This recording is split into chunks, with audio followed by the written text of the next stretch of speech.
The subway station smelled like wet concrete and desperation. Rain dripped from my coat, forming small puddles at my feet as I clutched my sleeping 3-year-old daughter closer to my chest.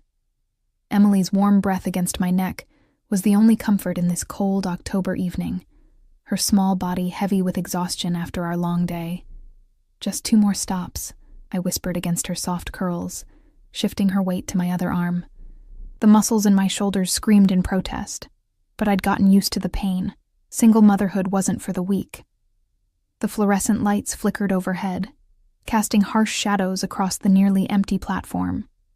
That's when I saw him, Patrick, stumbling down the stairs at the far end, his eyes wild and searching. My heart rate doubled instantly, a cold sweat breaking out across my forehead despite the chill. 3 months since I'd escaped. 3 months of looking over my shoulder, changing our routine, moving to a smaller apartment in a different neighborhood. 3 months of peace, shattered in an instant. I turned away quickly, my mind racing. Emily was asleep. I couldn't run without waking her and causing a scene. Patrick had never been violent with her, but he'd never forgive me for disappearing with his daughter, even if he'd shown little interest in her when we were together. The child support checks he occasionally remembered to send weren't worth the emotional toll of keeping him in our lives. "Emma." His voice echoed against the tiled walls, slurring my name. Drunk again. Some things never changed. Without thinking, I stepped behind the broad shoulders of a man standing a few feet away, pretending to study the subway map on the wall. Up close, I caught the faint scent of expensive cologne, something woodsy and subtle that seemed oddly out of place in this dingy station. The stranger wore an impeccably tailored black overcoat, his dark hair closely cropped at the sides but slightly longer on top. From my hiding place, I could see his strong profile, a straight nose, defined jawline, and eyes so dark they appeared almost black under the harsh lighting. "Emma, I know you're down here." Patrick called again, his voice closer now. The stranger shifted slightly, his body tensing. I noticed for the first time that he wasn't alone. A few feet away stood another man, broader, with watchful eyes constantly scanning the platform. The way he positioned himself, always maintaining sightlines to the exits, struck me as unusual. "I'm sorry," I whispered to the stranger's back, not expecting him to hear me over the rumble of the approaching train. "I just need to—" He turned then, his eyes meeting mine. Something cold and calculating flashed across his face before it was replaced with an expression of polite concern. My breath caught in my throat. He was handsome in a dangerous way. Not conventionally attractive, but magnetic. Power radiated from him like heat from a fire. "Problem?" he asked, his voice low and smooth. Before I could answer, Patrick spotted me, his face contorting with anger as he pushed through the small crowd that had gathered to wait for the train. "You can't keep running, Emma," he shouted. "You can't keep my kid from me." Emily stirred against my shoulder, whimpering softly. Panic rose in my chest. The last thing I needed was for her to wake up and witness this. "My ex," I explained hurriedly to the stranger. "He's drunk. I just need to get on this train without a scene." Something shifted in the stranger's expression. He glanced at Emily, then back at my face, seeming to make a decision. "Mikhail," he said quietly, and the broader man moved closer, positioning himself between us and Patrick, without any further instruction. The train screeched to a halt before us, doors sliding open. The stranger placed his hand lightly against the small of my back, guiding me forward. "Get on," he instructed, his voice leaving no room for argument. I stepped into the car, my heart pounding as I heard Patrick's angry shouts behind us, followed by what sounded like a scuffle. The stranger entered behind me, followed by Mikhail, who moved with surprising grace for his size. The doors closed just as Patrick broke free, his angry face the last thing I saw before the train lurched forward. "Thank you," I managed, clutching Emily tighter. "He's harmless, really. Just persistent." The stranger's mouth curved into something that wasn't quite a smile. Few drunk men shouting at women and children can truly be called harmless. I noticed how the car had emptied around us, passengers subtly shifting to other sections despite the crowded train. The stranger didn't seem to notice or care. He gestured to a vacant seat. "Sit. Your arms must be tired." It wasn't a suggestion. I sat, arranging Emily across my lap, her sleeping face pressed against my coat. The stranger remained standing, one hand casually holding the rail above me, while Mikhail positioned himself by the doors, his gaze constantly moving between the other passengers and the stations we passed. "I'm Emma," I offered, feeling I owed him at least that much. "Alexander?" he replied after a moment's hesitation, as if deciding whether to tell me his real name. "The man who helped us is Mikhail." "Us." An odd choice of words that sent an inexplicable shiver down my spine. "And your daughter?" he asked, his eyes softening slightly as they rested on Emily's sleeping face. "Emily. She's 3. I hesitated, then added, "She doesn't see her father much. It's complicated." Alexander nodded once, as if confirming something to himself. Family often is. The train slowed as we approached the next station. I realized with a start that we'd passed my stop during the confusion. "I need to get off at the next one," I said quickly, gathering my purse and adjusting Emily in my arms. We missed our stop. Alexander studied me for a long moment. "Is your ex likely to be waiting at your usual station?" The question caught me off guard. He was right. Patrick knew our routine well enough to guess where we'd be going. "I hadn't thought of that," I admitted. "Then perhaps you should reconsider your destination for tonight." Something in his tone made me look up sharply. His expression was unreadable, but his eyes held something I couldn't quite place. Concern? Interest? Calculation? "We'll be fine," I insisted, standing as the train slowed. "Thank you again for your help." As I moved toward the doors, Emily's small pink backpack slipped from my shoulder, spilling its contents across the floor of the train. Crayons rolled in every direction as I tried awkwardly to kneel without waking my daughter. Alexander moved with unexpected swiftness, gathering the scattered items and returning them to the bag before I'd even managed to shift Emily to a better position. As he handed me the backpack, his fingers brushed against mine. They were warm, the skin slightly calloused in places, working hands despite the expensive coat and air of authority. "Thank you," I said again, suddenly aware of how close he was standing, how his scent, that subtle cologne mixed with something uniquely him, enveloped me. "You're welcome, Emma," he replied, my name sounding different in his mouth, important somehow.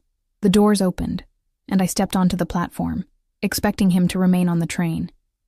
Instead, both Alexander and Mikhail exited with me, flanking me like some sort of security detail. "What are you doing?" I asked, alarmed. "Ensuring you get home safely," Alexander said simply, as if it were the most natural thing in the world for a stranger to escort a woman he'd just met. "That's really not necessary," I protested, even as my eyes darted around the unfamiliar station. This wasn't my usual stop, and the late hour meant the platform was nearly deserted. "Perhaps not," Alexander conceded, "but it would ease my mind. It's not safe for a woman alone with a child at this hour." Before I could argue further, Emily woke with a small, confused whimper. She lifted her head from my shoulder, blinking sleepily at Alexander. "Who's that, Mommy?" she asked, her voice small and drowsy. "This is Alexander," I said carefully. "He helped us when Daddy was being loud on the platform." Emily studied him with the frank curiosity only children possess. "You're tall," she declared. Something remarkable happened then. Alexander's face transformed entirely as he smiled at my daughter. A genuine smile that reached his eyes and softened every hard line of his face. For just a moment, I glimpsed a different man beneath the intimidating exterior. "And you're very observant, Emily," he replied gravely, as if speaking to an equal. My daughter beamed at him, instantly charmed. I felt a pang of unease. Emily had always been a good judge of character, but something about Alexander screamed dangerous, despite his current gentleness. "Where do you live?" he asked, turning his attention back to me. "East Riverside," I said reluctantly, naming the neighborhood, but not my specific address. Alexander nodded, then looked to Mikhail, who immediately pulled out a phone and stepped away to make a call. The practiced coordination between them struck me again as unusual. "My driver will take us," Alexander said, not asking but informing. "Us?" I echoed, a note of panic creeping into my voice. "Look, I appreciate your help, but—" "Emma," he interrupted, his voice gentle but firm. "Your ex knows which station you use. He knows your neighborhood. Tonight he's angry and drunk. I'm offering you and your daughter a safe ride home." Put like that, it was hard to argue. Still, I hesitated. Why would you do that? You don't know me. Alexander considered me for a long moment before answering. Let's just say I have a particular dislike for men who terrorize women and children. There was something in his tone, a hardness, a history, that made me believe him. Against my better judgment, I nodded. Okay, thank you. We exited the station to find a sleek black SUV already waiting at the curb, a driver standing beside the open rear door. The windows were tinted so dark they appeared almost solid black. Mikhail opened the front passenger door and slipped inside, while Alexander gestured for me to enter the back. I climbed in, settling Emily beside me on the soft leather seat. Alexander followed, sitting across from us rather than beside me, giving me space. The interior was luxurious, but subtle. Dark leather, polished wood accents, and more legroom than I'd seen in any car before. East Riverside, Alexander instructed the driver, who nodded without speaking. As we pulled away from the curb, Emily's eyes grew wide with wonder at the car's interior. "Is this a princess car?"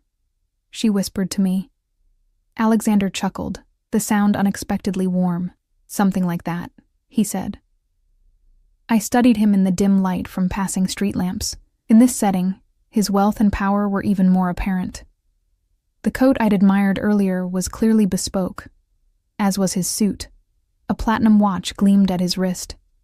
Subtle, not flashy, but unmistakably expensive. "What do you do, Alexander?" I asked, curiosity finally overcoming my caution.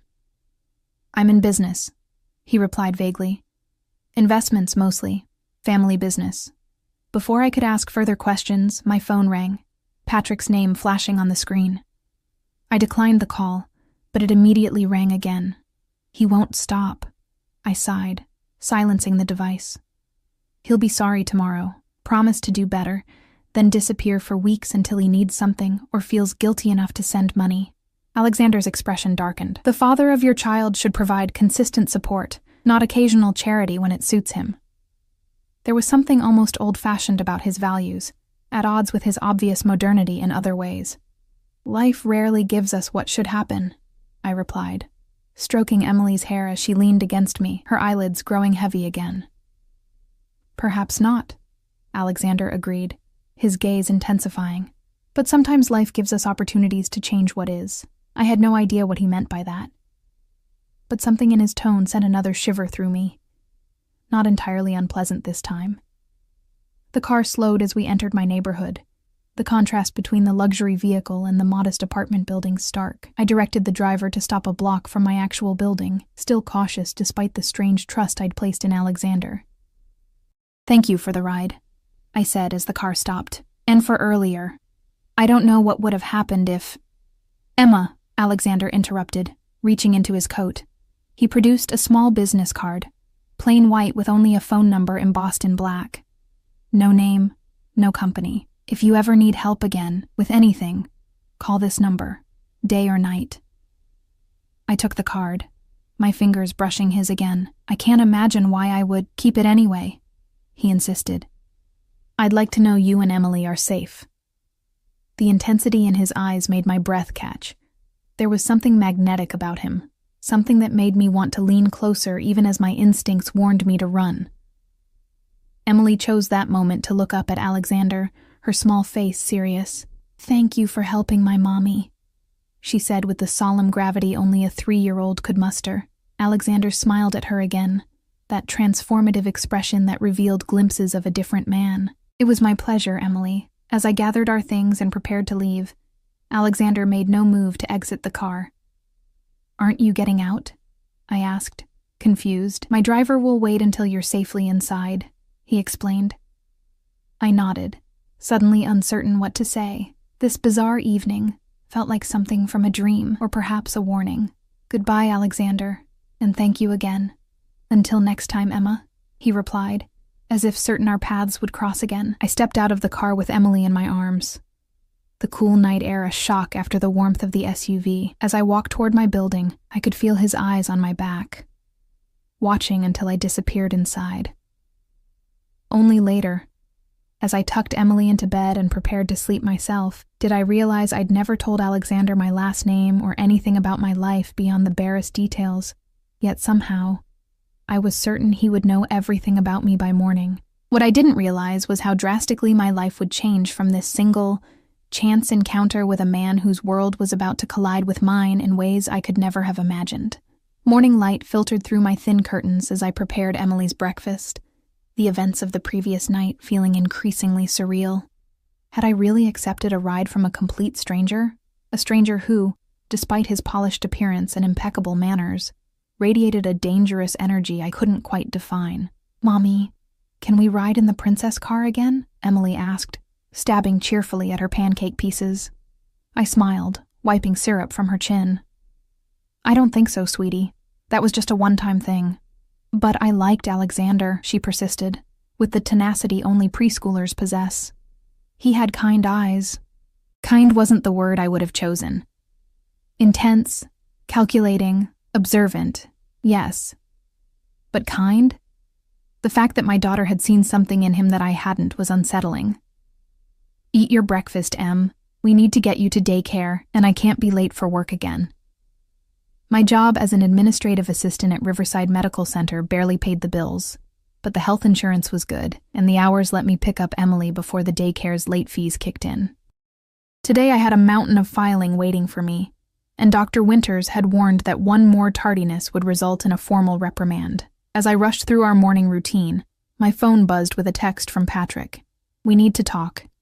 I'm sorry about last night. Let me see Emily this weekend." I ignored it, shoving the phone into my purse alongside Alexander's mysterious business card, which I'd contemplated throwing away at least 3 times since last night. Something had stopped me each time. Curiosity, perhaps, or the lingering memory of feeling inexplicably safe in his presence, despite every warning bell going off in my head. The daycare was bustling with activity when we arrived. Miss Jen, Emily's favorite teacher, greeted us with her usual warmth. "Someone's been waiting for Emily," she said, gesturing toward a little boy with glasses who was arranging blocks in meticulous rows. Zach saved the red blocks especially for her. Emily squealed with delight and ran to her friend, her backpack bouncing. I watched her for a moment, marveling at her resilience. Despite the instability of our life, the move, Patrick's inconsistent presence, my constant worry about money, she remained joyful, making friends easily and finding wonder in small things. "She's doing great," Miss Jen assured me, reading my thoughts. "You're doing a wonderful job with her, Emma." I swallowed the lump in my throat. "Thanks. I'm trying." "Oh, I almost forgot," she added, lowering her voice. "There's been a change in our scholarship program. Your tuition has been covered for the rest of the year." I blinked at her in confusion. "What? How? I didn't apply for any scholarship." Miss Jen checked her notes. "It's an anonymous donation specifically for working single parents. The director selected a few families, and yours was one of them. Isn't that wonderful?" A suspicion formed in my mind, but I dismissed it as paranoid. There was no way Alexander could have arranged this overnight. It was simply a fortunate coincidence, the universe finally cutting me a break. "That's amazing. Please thank the donor if you can." I left the daycare with a strange mixture of relief and unease. The scholarship would save me nearly $800 a month, money I desperately needed but hadn't dared hope for. The hospital was already humming with activity when I arrived, just 2 minutes before my shift. I slipped into my desk and began sorting through the massive stack of patient files that needed digitizing. My mind kept wandering back to the strange events of the past 24 hours. Around lunchtime, my coworker Tara stopped by my desk, her eyes wide with excitement. "You'll never guess what I just heard," she whispered, glancing over her shoulder to ensure we weren't overheard. Dr. Klein's practice was just bought by some big medical group. They're bringing in all new equipment, doubling the nursing staff and offering higher salaries. I raised an eyebrow, not seeing how this affected our department. "Good for them, I guess?" "No, you don't understand," Tara insisted, leaning closer. "They're restructuring the entire hospital administration. There are rumors they're creating new positions with better pay and benefits. You should apply. You've been here longer than almost anyone in admin, and you have a bachelor's degree." I shook my head. "I I can't risk changing positions right now. I need stability for Emily. Just think about it, she urged before hurrying back to her own desk as our supervisor rounded the corner. By the time I left work, exhaustion had settled into my bones. Patrick had called 3 more times, and I'd finally texted him agreeing to meet in a public place tomorrow to discuss visitation. Anything to stop the incessant calls. The subway platform was crowded with evening commuters. I scanned the area nervously, half expecting to see Patrick lurking nearby, or, more irrationally, Alexander watching from the shadows. The train arrived packed with passengers, and I squeezed inside, clutching my purse tightly against my side. 2 stops before my destination, the train suddenly lurched to a halt. The lights flickered ominously before stabilizing at half brightness. "Ladies and gentlemen, we're experiencing a technical difficulty," announced the conductor's voice over the intercom. "Please remain calm while we resolve the issue." Groans echoed through the car. A delay now meant I'd be late picking up Emily, incurring both late fees and her disappointment. I checked my watch anxiously as minutes ticked by with no further updates. After 20 excruciating minutes, I made a decision. I'd get off at the next stop, whenever that might be, and call a rideshare service, expense be damned. When the train finally crawled into the next station, I pushed my way out onto the platform and pulled out my phone. The rideshare app showed a 15-minute wait time. Frustrated tears pricked at my eyes as I calculated the mounting late fees. That's when I remembered the card in my purse. Alexander's number, given with the explicit instruction to call if I needed anything. This wasn't an emergency, not really, just a working mother's everyday crisis, but the daycare closed in 30 minutes, and I was still at least 45 minutes away. Before I could talk myself out of it, I dialed the number. It rang only once before a man answered. Not Alexander, but Mikhail, his voice instantly recognizable. "Yes," he said simply. "This is Emma, from last night," I said hesitantly. "Is Alexander available?" There was a brief silence, then 1 moment. I heard muffled voices, then Alexander came on the line. "Emma," he said, my name sounding like both a question and a statement. "Is everything all right?" "I'm sorry to bother you," I began, suddenly feeling foolish. "The subway broke down, and I'm going to be late picking up Emily. I shouldn't have called." "Where are you now?" he interrupted, his tone shifting to something more businesslike. I told him the station name, then added, "Look, I don't even know why I called." "I can get a rideshare. A car will be there in 3 minutes," he said. "Where does Emily need to be picked up from?" I hesitated, then gave him the daycare address. "But I should be the one to—" "The car will take you there," Alexander assured me. "I'll make a call to ensure they know you're on your way." "How would you do that?" "Emma," he said, a hint of amusement coloring his voice. "Trust me on this. Check the street east of the station exit. Black SUV, same as last night." Before I could respond, he'd ended the call. I stood frozen for a moment, stunned by the efficiency and wondering what kind of man could arrange transportation faster than a dedicated rideshare service. True to his word, when I reached the street, the same black SUV from the previous night was already waiting. The driver, a different man from before, but with the same alert, watchful demeanor, opened the door for me without a word. As we pulled into traffic, my phone buzzed with a text from Miss Jen. "No rush, Emma.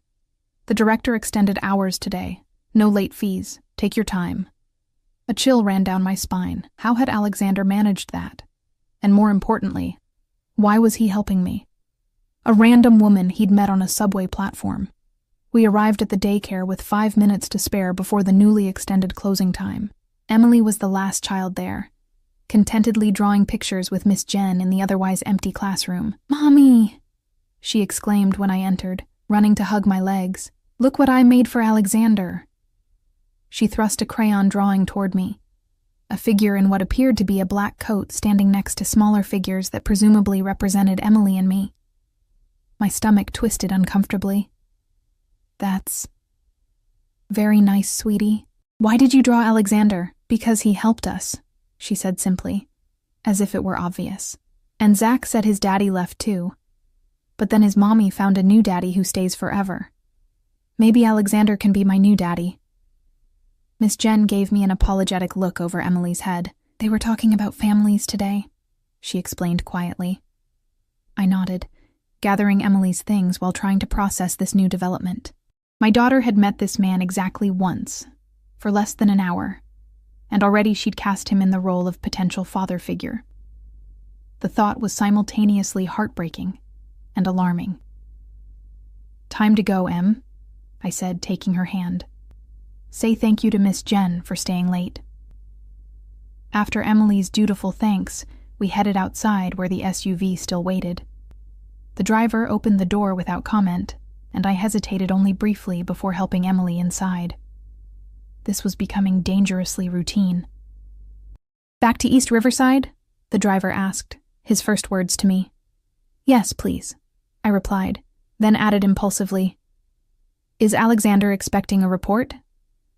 The driver's eyes met mine in the rearview mirror, his expression unreadable. Mr. Volkov values efficiency and completion of tasks, ma'am. Volkov, a Russian name. This new piece of information resonated with something half-remembered, a news story perhaps, or a name overheard at the hospital. I couldn't quite place it. Emily chattered happily the entire ride home, detailing her day with the rapid-fire enthusiasm of a 3-year-old. I responded automatically, my mind still turning over the mystery of Alexander Volkov and his inexplicable interest in our welfare. When we arrived at my apartment building, I thanked the driver and reached for my wallet, though I suspected the offer would be declined. The service has been paid for, ma'am, he confirmed, confirming my assumption. Please thank Mr. Volkov for me, I said formally. And please tell him that while I appreciate his help today, I don't want to take advantage of his generosity. The driver nodded once, his expression suggesting he would relay the message exactly as stated. As Emily and I entered our building, Mrs. Petrova, our elderly neighbor, waved us over. She was a kind woman who occasionally watched Emily when my regular childcare fell through. Emma, dear, she called in her heavily accented English. A package came for you. The delivery man asked me to sign for it. She handed me a small, elegantly wrapped box, tied with a simple black ribbon. There was no card, no shipping label, just my name written in bold, precise handwriting. Thank you, I said, tucking it under my arm as Emily tugged me toward our apartment door. Inside, after settling Emily with her favorite cartoon and a small snack, I finally examined the package. The paper was expensive, the kind used in high-end boutiques. With trembling fingers, I untied the ribbon and carefully unwrapped it. Inside was a phone, the latest model, sleek and clearly expensive. A note accompanied it, written on heavy cardstock in the same bold handwriting as the package. Emma, for emergencies and peace of mind. My number is programmed as the only contact. The service is secure and paid for indefinitely. I stared at the device, emotions warring within me. On one hand, the gift was presumptuous, excessive, and frankly, a bit intrusive. On the other, as a single mother constantly worried about safety and accessibility, having a dedicated emergency phone held undeniable appeal. But the question remained, why? Why would a clearly wealthy, powerful man take such an interest in a struggling single mother and her daughter? What could Alexander Volkov possibly want from us? My phone, my regular phone, buzzed with another text from Patrick. We need to talk tonight. I'm coming over. I texted back immediately. No. We agreed to meet tomorrow. Emily's already in bed. A lie, but a necessary one. The last thing I needed was Patrick showing up at my door, especially in the strange mood he'd been in lately. His response was immediate and angry. You can't keep her from me. I know my rights. I didn't bother replying. Patrick's rights had never concerned him before, not when Emily was born, not when she'd spent 2 nights in the hospital with pneumonia last winter, not during any of the countless milestones he'd missed in her 3 years of life. As I prepared Emily's bath, I couldn't shake the feeling that my life was shifting beneath my feet. Alexander Volkov, with his intense gaze and unexplained resources. Patrick, suddenly demanding the fatherhood he'd never embraced. The mysterious scholarship, the medical group buying the practice at my workplace, the expensive phone sitting on my counter. None of it made sense, yet all of it seemed somehow connected. Threads of a pattern I couldn't yet discern. Later, as I tucked Emily into bed, She handed me the drawing she'd made. "Can you give this to Alexander, Mommy?" To say thank you for the princess car, I smoothed her hair back from her forehead. "I don't know when I'll see him again, sweetie." "You will," she said with a child's unshakable certainty. "He's going to help us. I dreamed it." A shiver ran down my spine as I kissed her goodnight, out of the mouths of babes, as the saying went. I had no idea how prophetic her words would prove to be, or how soon I would find myself caught between two dangerous men, one from my past, one potentially in my future, with my daughter's well-being hanging in the balance. The coffee shop bustled with Saturday morning activity, providing the public setting I'd insisted on for meeting Patrick. Emily sat beside me in the booth, contentedly coloring in her book, oblivious to the tension radiating from my rigid posture. "He's late," I muttered, checking my watch for the third time in 5 minutes. "Who's late, Mommy?" Emily asked without looking up from her drawing. "Your daddy," I said, trying to keep my tone neutral. "He wanted to see you today." Emily's crayon paused mid-stroke. "Is he going to yell again?" My heart constricted. "No, sweetie. And if he does, we'll leave right away." The bell above the door jingled, and Patrick strode in, his eyes scanning the room until they landed on us. He looked better than he had on the subway platform, clean-shaven, wearing a button-down shirt instead of his usual t-shirt, his dark blonde hair neatly combed. The effort was noticeable and immediately suspicious. "Emmy," he exclaimed, sliding into the booth opposite us. "Look how big you've gotten." Emily regarded him with cautious politeness. "Hello, Daddy." The formal greeting from our 3-year-old seemed to momentarily deflate him. He'd missed so much of her life that she treated him like a distant relative rather than a father. "I brought you something," he said, producing a small stuffed unicorn from his jacket pocket. Emily's eyes lit up as she accepted the toy. "Thank you," she said, immediately showing it to her existing stuffed rabbit. "Look, Hoppy, a new friend." Patrick turned his attention to me, his expression shifting to something more calculated. "You're looking good, Emma." "What do you want, Patrick?" I asked quietly, mindful of Emily beside me. He leaned forward, lowering his voice. "I want to be part of Emmy's life again. I've changed." "Like you changed the last 3 times?" I countered, keeping my tone even despite the anger bubbling beneath the surface. "You show up, make promises, disappear for months. She deserves better." "It's different now," he insisted. "I've got a new job, good money, stability." I raised an eyebrow skeptically. Patrick's employment history consisted of a string of bartending gigs interspersed with longer periods of mysterious income sources I'd never asked too many questions about.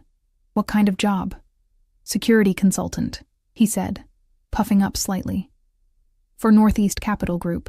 The name niggled at something in my memory, but I couldn't place it. "And this sudden career change has inspired your renewed interest in fatherhood?" Patrick's expression hardened slightly. "Don't be like that, Em.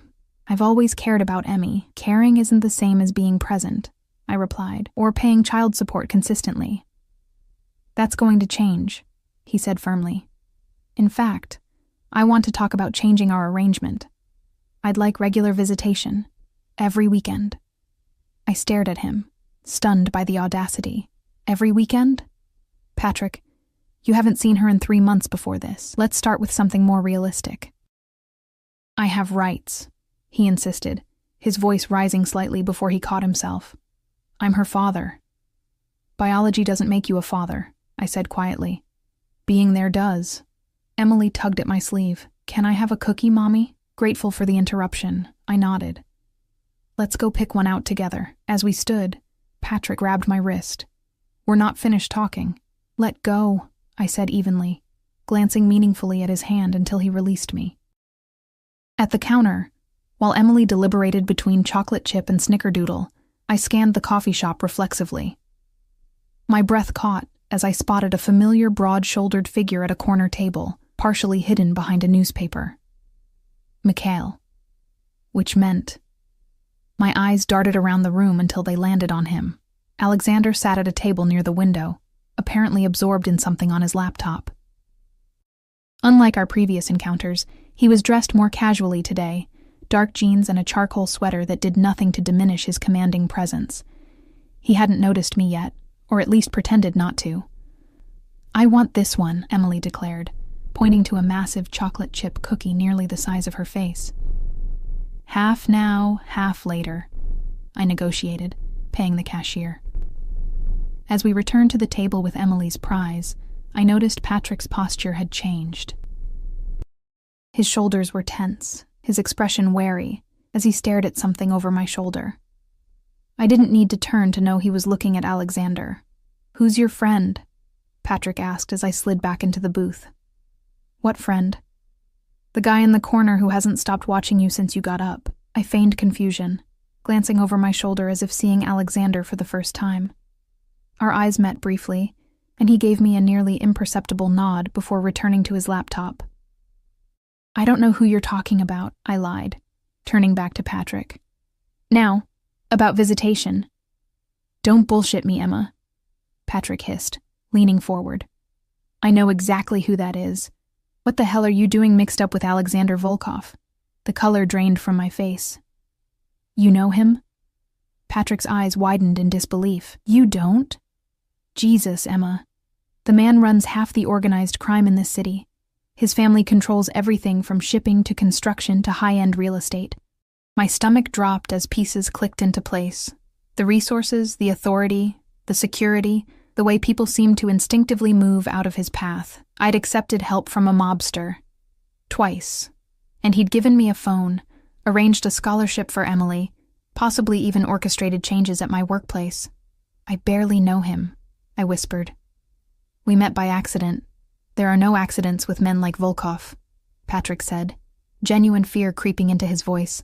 "What does he want with you?" "Nothing," I insisted, though the word rang hollow even to my own ears. "He helped me out once when you were making a scene at the subway station, that's all." Patrick paled. "He saw me confronting you? You were drunk and shouting," I reminded him. "He just made sure Emily and I got home safely." Patrick ran a hand through his hair, his eyes darting nervously to Alexander's table and back. "Listen to me carefully, Emma. You need to stay away from him. Men like Volkov don't do favors without expecting something in return." "And what would he possibly want from me?" I demanded, though a cold dread was spreading through my chest. Patrick's expression turned grim. "I don't know, but I'm going to find out." Before I could respond, Emily tugged at my sleeve again. "Mommy, I need to use the bathroom." "I'll take you, sweetie," I said, grateful for another escape from this increasingly disturbing conversation. In the small bathroom, as I helped Emily wash her hands, I tried to process Patrick's revelations. Alexander Volkov, crime boss. The very thought seemed absurd when connected to the man who had treated my daughter with such gentle respect, who had arranged transportation for me without hesitation, who seemed so civilized. And yet, the signs had been there from the beginning. The bodyguard, the driver, the resources, the subtle air of danger, the way others yielded to him without question. "All clean," Emily announced, holding up her dripping hands for inspection. I smiled automatically, reaching for paper towels. "Good job, sweetie." When we returned to the table, Patrick was on his phone, his expression tense as he spoke in hushed tones. He ended the call abruptly when he saw us. "I have to go," he said, standing quickly. "Work emergency." I raised an eyebrow. "What happened to wanting regular visitation?" "We'll talk about it later," he promised, dropping a quick kiss on Emily's head. "Be good for your mom, Emmy." As he hurried toward the door, I noticed him deliberately avoid looking in Alexander's direction. Something about his sudden departure felt wrong, staged somehow. "Is Daddy leaving already?" Emily asked, disappointment evident in her voice despite her initial wariness. "He has to work," I explained, the excuse feeling as hollow as it always had. "He'll see you again soon." "That's what you always say," she replied with a child's devastating honesty. We finished our coffee shop visit, Emily contentedly nibbling her cookie while I sat in turmoil, hyper-aware of Alexander's presence across the room. When I finally gathered our things to leave, I deliberately walked toward the exit without looking in his direction. Outside, I hailed a cab, unwilling to walk or take the subway with the new knowledge weighing on me. As we pulled away from the curb, I glanced back at the coffee shop window. Alexander stood watching us, his dark eyes unreadable from a distance. That evening, After putting Emily to bed, I finally allowed myself to examine the elegant phone Alexander had sent. I turned it over in my hands, wondering what sort of tracking or listening capabilities it might possess. The rationale part of me said I should throw it away, cut all ties with this dangerous man who had inserted himself into our lives. Instead, I powered it on. The screen lit up with a simple interface, no apps beyond basic functions, and, as promised, only one contact. A. My thumb hovered over it for a long moment before I set the phone aside. I needed time to think, to process what Patrick had told me, and decide how to proceed. The sound of breaking glass shattered the quiet apartment. I froze, listening intently as heavy footsteps moved through my living room. Adrenaline surged through me as I silently crossed to Emily's bed, gathering her sleeping form into my arms. She stirred, but didn't wake as I carried her to my bedroom closet, placing her gently on the floor behind hanging clothes. "Stay here, baby," I whispered, though she remained asleep. "Don't make a sound." Heart pounding, I grabbed the baseball bat I kept beside my bed and crept toward the bedroom door. Through the crack, I could see shadows moving in the dimly lit living room. 2 figures, maybe 3, rifling through my belongings. "It's not here," a male voice hissed. "Check the bedroom." I backed away from the door, gripping the bat tighter. My regular phone was on the nightstand, but I'd never reach it in time to call 911. My eyes fell on the other phone, Alexander's gift, sitting on my dresser. Without hesitation, I grabbed it and pressed the single contact. It connected instantly. "Emma." Alexander's voice was alert despite the late hour, as if he'd been expecting my call. "Someone's in my apartment," I whispered, moving back toward the closet where Emily slept. "They broke in. I think they're looking for something. Where are you now?" His tone shifted to something cold and focused. "Bedroom. Emily's in the closet. They're coming this way." "Hide," he ordered. "Help is 3 minutes out. Keep this line open." I slipped into the closet, pulling the door nearly closed but leaving a small crack to see through. I placed the phone on the floor and gripped the bat with both hands, positioning myself in front of my sleeping daughter. The bedroom door eased open, and a beam of flashlight swept across the room. I held my breath as a man entered. Tall, wearing dark clothes and a ski mask. He moved directly to my dresser, opening drawers and searching through them with practiced efficiency. "Not here either," he muttered, moving to the nightstand. A second man appeared in the doorway. "Check under the bed, the closet too." My grip tightened on the bat as the first intruder approached my hiding place. The closet door began to open wider, the flashlight beam sliding across the floor toward us. In the distance, I heard sirens, still blocks away, but approaching rapidly. The men heard them too. "Cops," the second man spat. "Let's go. We haven't found it yet," protested the first. "Doesn't matter. He'll know we've been here. Mission accomplished." They retreated from the bedroom. Seconds later, I heard the apartment door open and close. Still, I remained frozen in place, bat raised, Emily sleeping peacefully behind me, unaware of how close danger had come. The phone at my feet crackled to life. "Emma?" Alexander's voice was tense. "Are you still there?" I picked it up with trembling hands. "They're gone. The police are coming." "Not police," he corrected grimly. "My men. They'll be there in 30 seconds. Let them in when they knock 3 times, pause, then twice more." True to his word, the distinctive knock came moments later. I emerged cautiously from the closet and made my way to the front door, still clutching the bat. Through the peephole, I saw Mikhail and another man I didn't recognize, both in dark suits despite the late hour. I opened the door with shaking hands. "Emily's still asleep," I said, not knowing what else to tell these men who had arrived faster than any police response I'd ever seen. Mikhail nodded. "Pack essentials for both of you. 5 minutes. You're not staying here tonight." "Where?" "Mr. Volkov will explain," he interrupted. 4 minutes now. Moving on autopilot, I returned to the bedroom and gathered Emily into my arms, still miraculously asleep. With my free hand, I stuffed pajamas, clothes, and toiletries into a backpack, along with Emily's favorite stuffed animals and a few books. When I returned to the living room, the second man was systematically checking my apartment. looking under furniture and behind picture frames. "Clean," he reported to Mikhail, who nodded once. "Let's go." Mikhail directed me toward the door. "Wait," I protested. "I don't even know where we're going." "I can't just leave in the middle of the night with my daughter." "You can," Mikhail countered. "And you will. Those men will be back, with more friends next time. This location is compromised." The cold certainty in his voice silenced my objections. He was right. We couldn't stay here. Outside, the same black SUV waited at the curb. As Mikhail opened the rear door, I saw Alexander sitting inside, his expression grave. He wore a suit despite the hour, as if he'd been in the middle of business rather than sleep when I called. "Are you hurt?" he asked, as I climbed in with Emily still cradled against me. "No, we're fine," I replied, settling Emily on my lap. "They didn't find us."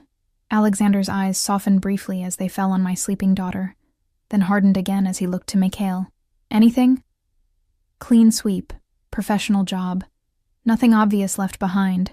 Have Dimitri's team do a secondary sweep tomorrow. Full technical scan."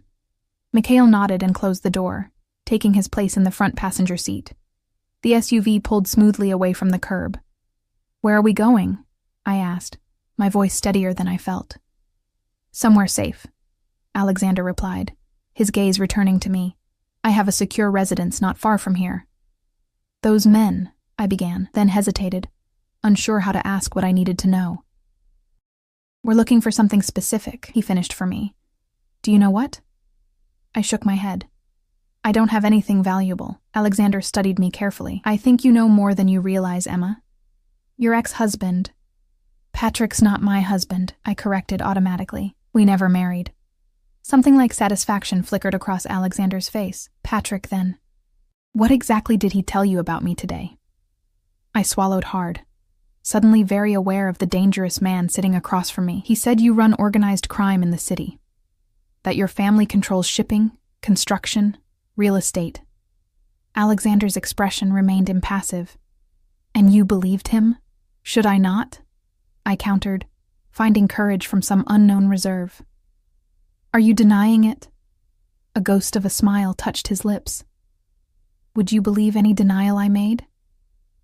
I considered this. "Probably not." "Then I won't insult your intelligence by offering one." He leaned forward slightly. "What matters now is that you and Emily are in danger, and I can protect you." "Why would you want to?" I asked, the question that had been burning inside me since our first meeting. "Why help us at all?" Alexander was quiet for a long moment, his dark eyes never leaving my face. "Initially, because I despise men who threaten women and children," he said finally. "Now, because your ex has made a very dangerous mistake, and you and Emily are caught in the middle." "What mistake?" "Patrick works for Nikolai Baranov," Alexander said, watching my reaction carefully. "My primary competitor in this city. The men who broke into your apartment tonight were Baranovs. They believe you have something that belongs to them, or information about where to find it." My head spun with this revelation. "I don't have anything of theirs. I haven't spoken to Patrick in months before today." "Perhaps not knowingly," Alexander conceded, "but Patrick's sudden interest in being a father again coincides suspiciously with Baranov losing something very valuable. Something Patrick had access to." The implications settled over me like a heavy blanket. "You think he hid something at my apartment? Or with Emily?" Alexander's expression darkened. "I think Patrick is desperate and cornered. Men in that position make foolish decisions." Emily stirred in my arms, her small face scrunching briefly before relaxing back into sleep. I held her tighter, protective instincts flaring. "I don't want any part of this," I said firmly. "Whatever is happening between you and this Baranov person, or between you and Patrick, it has nothing to do with us." "I'm afraid it does now," Alexander replied, his tone gentler. "But I give you my word, Emma. No harm will come to you or Emily while you're under my protection."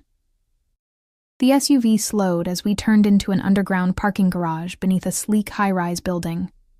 Unlike my modest neighborhood in East Riverside, this was in the heart of downtown, where luxury apartments commanded astronomical rents. "We're here," Alexander announced as the vehicle came to a stop near a private elevator. "Welcome to one of my homes." As Mikhail opened the car door, I hesitated, suddenly aware of the enormity of what I was doing. I was about to enter the home of a man Patrick claimed was a crime boss, a man I barely knew, but who had somehow become entangled in our lives.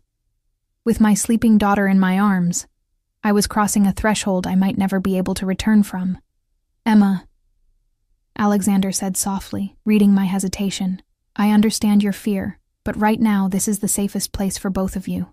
I met his gaze and saw something unexpected there, not just the cold calculation or authority I'd come to associate with him, but genuine concern, whether it was for us specifically or simply for whoever fell under his protection. I couldn't tell. But in that moment, it was enough. "Okay," I said, stepping out of the car with Emily. "But just for tonight. Tomorrow we figure out a more permanent solution." Alexander's slight smile suggested he had other ideas about our future arrangements. "Of course," he agreed smoothly, placing his hand lightly at the small of my back as he guided us toward the elevator. One step at a time, the elevator ascended silently to the top floor, Emily still miraculously asleep against my shoulder. Alexander stood beside me, his presence both reassuring and intimidating. When the doors opened, they revealed not a hallway, but a private foyer leading directly into a spacious penthouse. "This way," Alexander guided me inside, his hand returning to the small of my back. The apartment was stunning. Floor-to-ceiling windows showcased the glittering city skyline, while minimalist furnishings in shades of gray, black, and deep blue gave the space a masculine but elegant feel. Everything spoke of wealth and power, from the original artwork on the walls to the clearly custom furniture. "The guest suite is through here," Alexander said, leading me down a hallway. "It has a connecting room for Emily." He opened a door to reveal a beautifully appointed bedroom with an adjoining, smaller room that had clearly been prepared for a child, complete with a small bed with guardrails and a nightlight casting star patterns on the ceiling. "You have children?" I asked, surprised by the thoughtful setup. "No," he replied simply. "I had this prepared after our first meeting." The implication sent a shiver down my spine. He'd been planning for this possibility since the night we met on the subway platform. "You can put her down," Alexander said, gesturing to the small bed. "The bathroom has everything you might need. New toothbrushes, toiletries, everything." I gently laid Emily on the bed, removing her shoes and covering her with the soft blanket. She curled onto her side, clutching her stuffed rabbit, completely unaware of our dramatic change in circumstances. "Thank you," I said, turning back to Alexander. For getting us out of there quickly, his expression remained serious. "We need to talk, but you should rest first. It's been a difficult night." "I won't be able to sleep," I admitted. "Not after what happened." Alexander nodded, as if he'd expected this answer. "Then join me when you're ready. I'll be in the living room." After he left, I took a quick shower in the luxurious ensuite bathroom, trying to wash away the fear and adrenaline. The clothes in the dresser were new, but somehow exactly my size, another unsettling detail suggesting Alexander's level of research into our lives. I selected simple black leggings and an oversized sweater, checking once more on Emily before making my way to the living room. Alexander stood by the windows, gazing out at the city below. He'd removed his suit jacket and loosened his tie, a glass of amber liquid in his hand. He turned at my approach, his eyes taking in my appearance with subtle appreciation. "Drink?" he offered, gesturing to a well-stocked bar cart. "Water, please," I replied, taking a seat on one of the sleek sofas.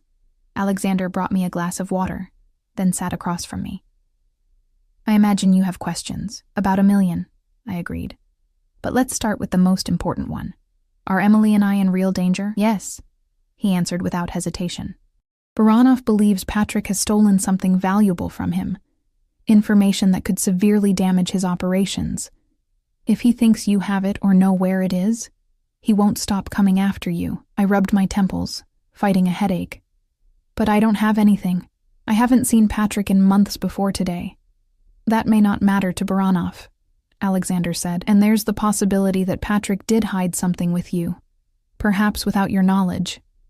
A horrible thought struck me. Emily's unicorn, the toy Patrick gave her today. Alexander's expression sharpened. Where is it now? In her backpack, I think. I started to rise, but Alexander was already on his feet.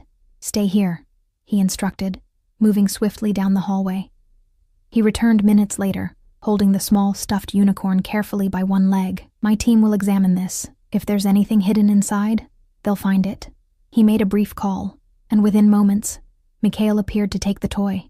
Emily would be heartbroken when she discovered it missing, but I'd rather deal with a tantrum than whatever danger might be hidden in Patrick's gift. So what now? I asked after Mikhail departed with the unicorn. We can't stay here forever. I have a job. Emily has daycare. Both easily managed, Alexander replied.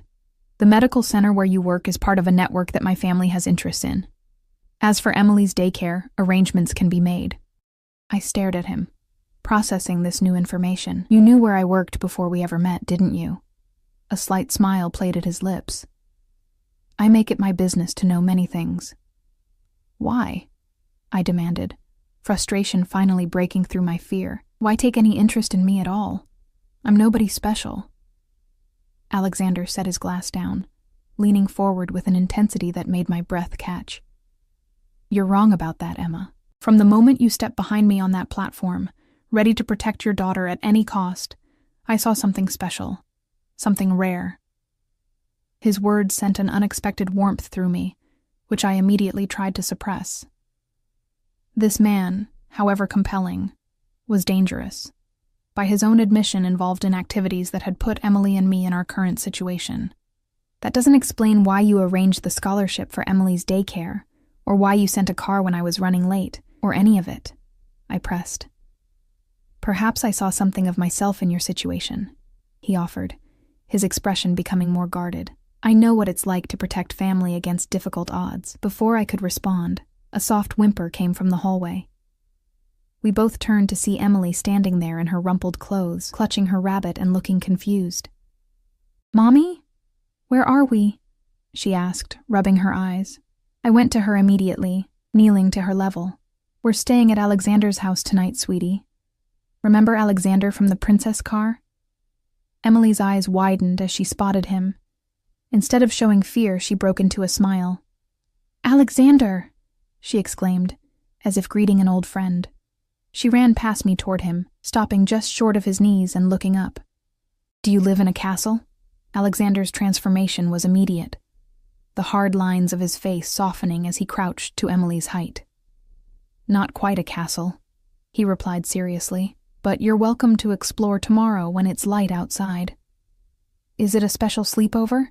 She asked, seemingly untroubled by our sudden relocation. Something like that, I said, joining them. It's very late, Em. You should be sleeping. I'm thirsty, she declared.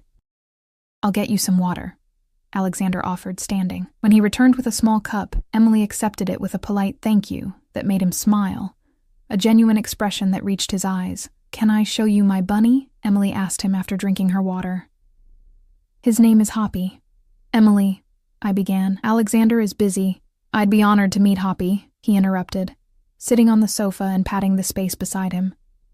To my amazement, Emily climbed up and began earnestly introducing her stuffed rabbit, explaining its imaginary adventures in great detail.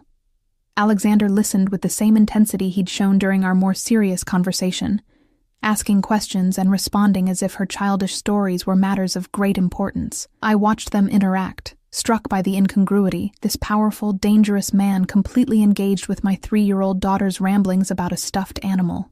Despite everything, I felt a treacherous warmth spreading through my chest. Where's my unicorn? Emily suddenly asked, looking around. The one Daddy gave me? Alexander's eyes met mine over her head, silently communicating.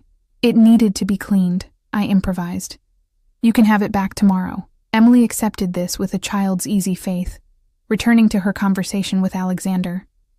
After a few more minutes, her eyelids began to droop. Time for bed, I announced, standing. Can Alexander tuck me in too? She asked sleepily. I hesitated, but Alexander was already nodding. If your mother agrees. I couldn't deny the hope in Emily's eyes. Just this once, I conceded. Together, we walked Emily back to her room. I helped her change into the new pajamas that had mysteriously appeared in the right size. then lifted her into the small bed. Alexander stood nearby, watching with an unreadable expression as I kissed her forehead. "Your turn," Emily instructed him imperiously, pointing to her other cheek. Something flickered in Alexander's eyes, emotion quickly controlled, as he bent and gently kissed her cheek. "Sleep well, little one." "Night-night," she murmured, already drifting off. We left quietly, closing the door partway. In the hallway, Alexander paused, his usual composure momentarily disturbed. "She's remarkable," he said softly. "Like her mother." The compliment flustered me. "She's just a normal kid." "No," he contradicted, his gaze intense. "There's nothing ordinary about either of you." We returned to the living room in silence, the atmosphere between us charged with something I couldn't, or wouldn't, name. "You should rest," Alexander said, glancing at his watch. "It's nearly 3 a.m. What about Patrick?" I asked. "And those men? What happens tomorrow?" "My team is tracking Patrick's movements. As for Baronoff's men, they won't find you here." "That's not a long-term solution," I pointed out. "No," he agreed, "but it gives us time to develop one." "Us?" I echoed. "Alexander, I appreciate everything you've done, but this isn't my world. Emily and I can't just disappear into whatever this is." I gestured around the luxurious apartment. His expression hardened slightly. "Would you prefer I return you to your apartment where Baranov's men can find you? Where your daughter's safety would be at risk every moment?" "Of course not," I snapped, frustration boiling over. "But there has to be another option. Protective custody, maybe, or—" "The police cannot protect you from Baronoff," Alexander interrupted. "Not effectively. And the moment you enter the system, he'll find you."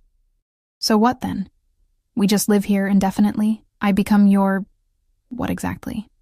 The implication hung heavy between us. Alexander's eyes darkened. "I've offered you protection, Emma. Nothing more, nothing less. And why would you do that? What do you get out of it?" I challenged. "Perhaps satisfaction in thwarting Baronoff," he suggested, though his tone suggested more complicated motives. "I don't believe you," I said flatly. "Men like you don't do things without expecting something in return." Patrick said as much. Alexander's mouth twisted in a humorless smile. "And Patrick is such a reliable source." "At least he was honest about who you are," I retorted. "Was he?" Alexander moved closer, his presence suddenly overwhelming. "Did he tell you that he's been working for Baranov for years? That he's been involved in everything from extortion to trafficking? That the new job he's so proud of involves hurting people who cross his boss?" I stepped back, shaken by his intensity. "No. Of course not, because Patrick only tells you what serves his purposes." Alexander's voice was low, but vibrating with controlled anger. "Just as he only shows interest in his daughter when it benefits him." The truth of this statement stung, even as I bristled at his presumption. "You don't know anything about us. I know more than you think," he countered. "I know you work extra shifts to afford Emily's daycare. I know you moved 3 times in the past 2 years trying to create stability. I know Patrick has contributed exactly $1,700 in child support over 3 years, despite claiming earnings that should have required far more." My mouth fell open in shock. "How could you possibly know that?" "As I said, I make it my business to know things." Alexander's expression softened marginally, "especially about people who matter." "I don't matter to you," I insisted, even as something inside me wavered. "You don't even know me." "I'd like to," he said simply. The sincerity in his voice caught me off guard. For a moment, I glimpsed vulnerability beneath his controlled exterior, a flash of something genuine that made him seem suddenly human, rather than the dangerous figure Patrick had described. "Get some rest, Emma," he said after a moment of charged silence. "Tomorrow will bring enough challenges." With that, he turned and walked toward what I assumed was the master suite, leaving me alone with my turbulent thoughts. I sank onto the sofa, exhausted but too wired to sleep. How had my life changed so dramatically in just 3 days, from struggling single mother to, what, protected guest of a man who controlled half the city's criminal enterprises? A man who had arranged scholarships for my daughter, who listened to her stories about stuffed animals as if they were boardroom presentations, who looked at me with an intensity that made my heart race, despite every rational warning bell in my head. I thought of Patrick's accusations and Alexander's counterpoints. Neither man was what he seemed on the surface, but at least Alexander had been honest about his dishonesty. He hadn't denied Patrick's claims about his activities, hadn't tried to paint himself as something he wasn't. And then there was Emily, my bright, resilient daughter, who had inexplicably bonded with this dangerous man after just 2 brief meetings. Her instincts about people were usually sound, far better than my own clearly questionable judgment. As dawn began to break over the city skyline, I finally made my way to the guest room, slipping into bed beside Emily. Whatever tomorrow brought, at least tonight we were safe, and in my world, safety, even temporary, even from a questionable source, was a luxury I couldn't afford to reject. Morning sunlight streamed through the floor-to-ceiling windows when I opened my eyes. Emily wasn't beside me, and panic jolted me fully awake. I leapt from bed and rushed into the hallway, following the sound of childish laughter to the kitchen. The scene that greeted me was surreal. Emily sat at the massive marble island, solemnly stirring pancake batter while Alexander stood beside her, one hand steadying the bowl. She wore a chef's hat that comically dwarfed her small head. "More blueberries?" Alexander asked her, his voice carrying a warmth I'd never heard before. "Yes, please," Emily replied enthusiastically. "Mommy loves blueberries." Neither had noticed me yet, and I found myself frozen, captivated by the domestic tableau. Alexander wore dark jeans and a simple gray Henley that did nothing to diminish his commanding presence, yet his demeanor with Emily was gentle, patient. He moved with the same controlled precision I'd observed before, but softened, adapted to accommodate a child's help. "Good morning," I finally said, stepping into the kitchen. Emily's face lit up. "Mommy, we're making surprise pancakes. Alexander knows how to flip them in the air." "Does he now?" I raised an eyebrow at the crime boss turned breakfast chef. Something resembling embarrassment flickered across Alexander's face before he masked it with a smile. Emily woke early. I thought breakfast might be welcome after last night. "It is," I admitted, accepting the mug of coffee he offered. "Thank you."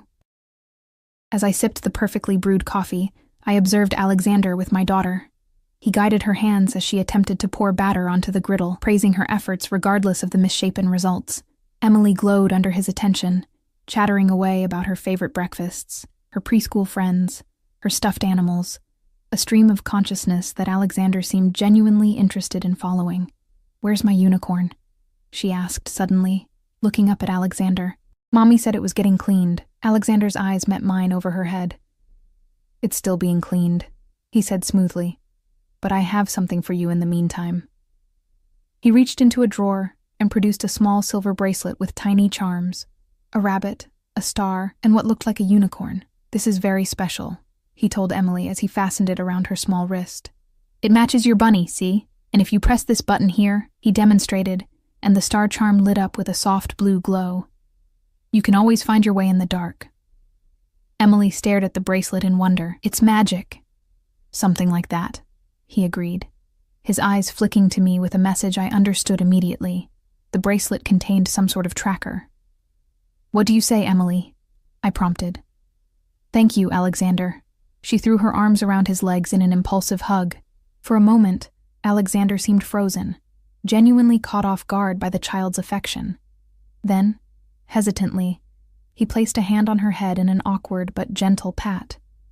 "You're welcome, little one." The moment was interrupted by Mikhail's arrival. He nodded respectfully to Alexander, then glanced at me. "Sir, we found it," he said simply. Alexander's demeanor shifted instantly. "Emma, perhaps Emily would enjoy watching cartoons in the media room while we talk." Understanding the gravity of the situation, I nodded. "Come on, Em. Let's find something to watch while the pancakes cool." After settling Emily in front of a large television playing animated movies, I returned to find Alexander and Mikhail in intense conversation. They stopped when I entered. "What did you find?" I asked, crossing my arms defensively. Alexander gestured to the kitchen table where the unicorn toy sat beside a small flash drive. "This was sewn inside," he explained. "It contains encrypted files, financial records, transaction details, client lists, everything needed to dismantle Baranov's operation." And implicate Patrick, Mikhail added gruffly. I sank into a chair, staring at the innocuous-looking drive. He used our daughter as a mule, I whispered, anger building inside me. He put her in danger to save himself. Yes, Alexander confirmed, his voice hard. When his theft was discovered, he needed somewhere to hide the evidence, somewhere Baranov wouldn't immediately look. But why give it to Emily? Why not just leave it at my apartment? Because he knew Baranov would search your place, Alexander explained. But a child's toy? Given in public? Less obvious. What happens now? I asked, dreading the answer. Alexander took the seat across from me. I have the evidence I need against Baranov. My organization can move against his immediately. And Patrick? Something cold and calculating entered Alexander's expression. That depends partly on you. On me? How? Patrick betrayed Baranov, which makes him a dead man walking, he said bluntly. But he's also Emily's father. If you wish him protected, for her sake, I can arrange it. The implication stunned me. Alexander was offering to spare Patrick's life based solely on my preference, on what might be best for Emily. The power he wielded so casually was terrifying, yet the consideration behind the offer was undeniable. I don't want Emily to lose her father, I said slowly, no matter how inconsistent or unreliable he's been. But I also don't want him anywhere near us after what he did. Alexander nodded, as if my answer confirmed something for him. He can be relocated, given a new identity. He would need to stay away from both of you permanently, but he would be alive. You'd do that? Even though he stole from your competitor? I still struggled to find appropriate terminology for the criminal world I'd stumbled into. I would do it for Emily, Alexander said simply, and for you. The intensity in his gaze made me look away. What about us? Emily and me. You have options, he replied carefully. You could return to your life with enhanced security, new apartment, new routines, my people watching over you. Or, he hesitated. Or? I prompted. You could stay, he said quietly. Under my protection, permanently. The implication hung in the air between us. This wasn't just about safety anymore.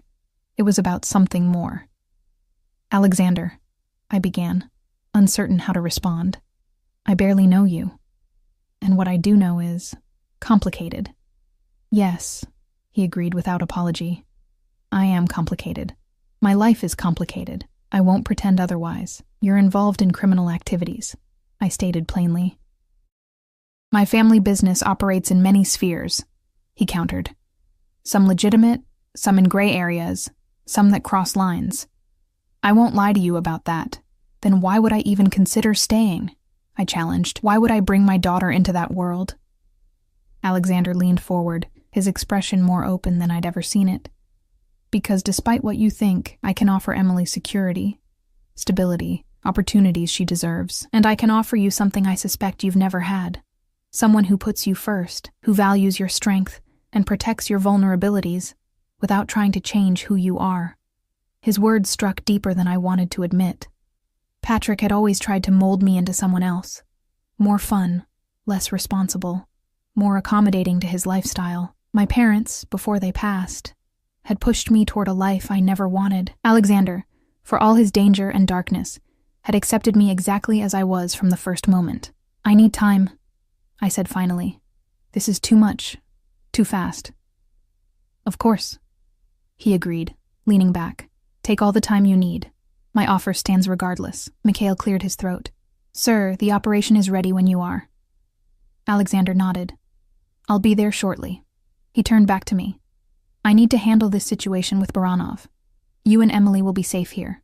Svetlana will arrive soon to assist with anything you need. Who's Svetlana? My sister, Alexander said, rising from his chair. She's good with children. Emily will like her. Before I could process this new information, Alexander had a sister, he continued. One more thing, Emma. Whatever you decide about your future, know that you and Emily will always have my protection. That is non-negotiable. With that declaration, he strode from the room, Mikhail following in his wake, leaving me with a head spinning from possibilities I'd never considered. Svetlana arrived an hour later, a striking woman with Alexander's dark eyes but a warmer demeanor. She immediately won Emily over with a bag of art supplies and stories about growing up in Russia. While Emily drew pictures, Svetlana joined me on the balcony. "My brother rarely brings anyone here," she observed, studying me with interest. "You must be special. Or just in special danger," I countered. She laughed, a surprisingly musical sound. "With Alexander, those aren't mutually exclusive. He told me about his business," I said carefully. "Did he?" She raised an eyebrow. "That's even more significant. Alexander guards his privacy fiercely."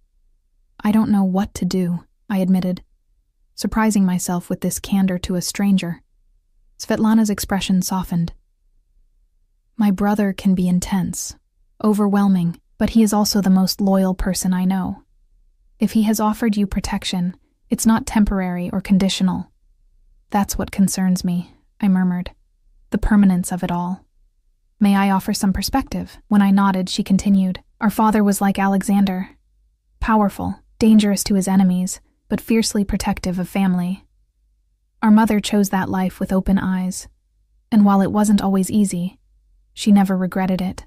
She knew his darkness but also saw his capacity for love, the depth that few others ever glimpsed. I thought of Alexander helping Emily make pancakes, listening to her stories about Hoppy the rabbit, the gentleness in his expression when he thought no one was watching. "Your daughter seems to have discovered that side of him already," Svetlana noted, glancing through the glass doors where Emily was happily drawing. "Children often see what adults miss." Before I could respond, my phone, my regular phone, rang. Patrick's name flashed on the screen. "Should I answer it?" I asked Svetlana. "Alexander would want to know what he says," she replied pragmatically. I accepted the call, putting it on speaker. "Patrick." "Emma, thank God!" His voice sounded panicked. "Where are you? Where's Emily? You weren't at the apartment."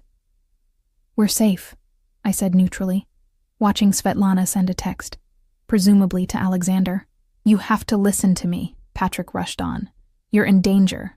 Volkov is dangerous. So is hiding stolen information in your daughter's toy," I interrupted coldly. Silence fell on the other end of the line. "Emma, I can explain." "Don't bother," I cut him off. "Alexander found the flash drive.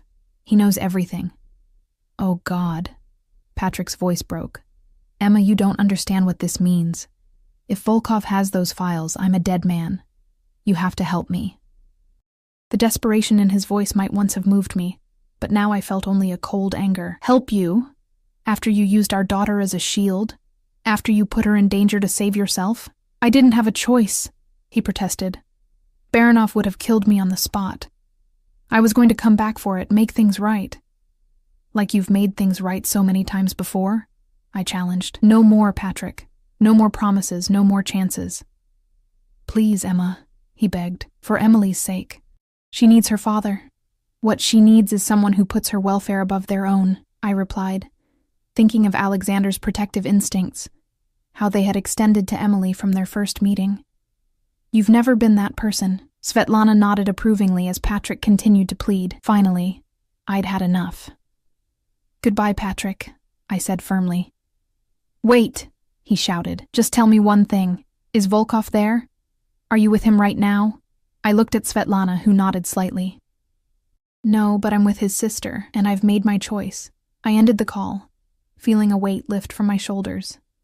For years I'd carried Patrick's inconsistency, his broken promises, his manipulation.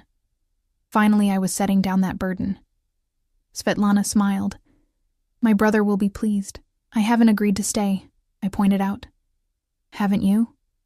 She countered gently. The rest of the day passed in a strange, peaceful bubble. Emily took to Svetlana immediately, delighting in learning Russian words and hearing stories about Alexander when he was little. I found myself relaxing despite the circumstances, drawn into their warmth. Alexander returned as evening fell, looking tired but satisfied. "It's done," he told me quietly after Emily had gone to bed. "Baranov's organization has been dismantled. He'll be in federal custody by morning. And Patrick? Being transported to a safe location as we speak. New identity, new start. Far from here, as agreed." Relief washed through me. "Thank you," I said simply. Alexander studied me intently. "Have you thought about my offer?" I nodded, having reached my decision hours earlier. Emily and I will stay, for now, on a trial basis. I need to understand what this life really means before I commit to anything permanent. Something like joy flickered in Alexander's usually guarded eyes. That's all I ask. Time to show you what's possible. He reached out, hesitantly taking my hand in his. His touch was warm. The slight calluses I'd noticed before a reminder that this powerful man had not been born to wealth, but had fought his way to it. I meant what I said before, Emma. You and Emily will always be protected, regardless of what develops between us. And what do you think might develop? I asked, finding courage I didn't know I possessed. Alexander's smile held promise rather than his usual calculation. Something worth building a future around. As I looked into his eyes, I realized we had already begun constructing that future, from the moment he stood between Patrick and me on that subway platform. Through each protective gesture, each genuine connection with Emily, each truth revealed despite the risk, I didn't know if I was making the right choice. Alexander's world was dangerous, complicated, outside everything I'd known, but as he held my hand in the quiet penthouse, with my daughter sleeping peacefully nearby, I knew one thing with absolute certainty. For the first time in years, I wasn't facing the future alone, and neither was Emily. Whatever came next, we would face it together, one step at a time.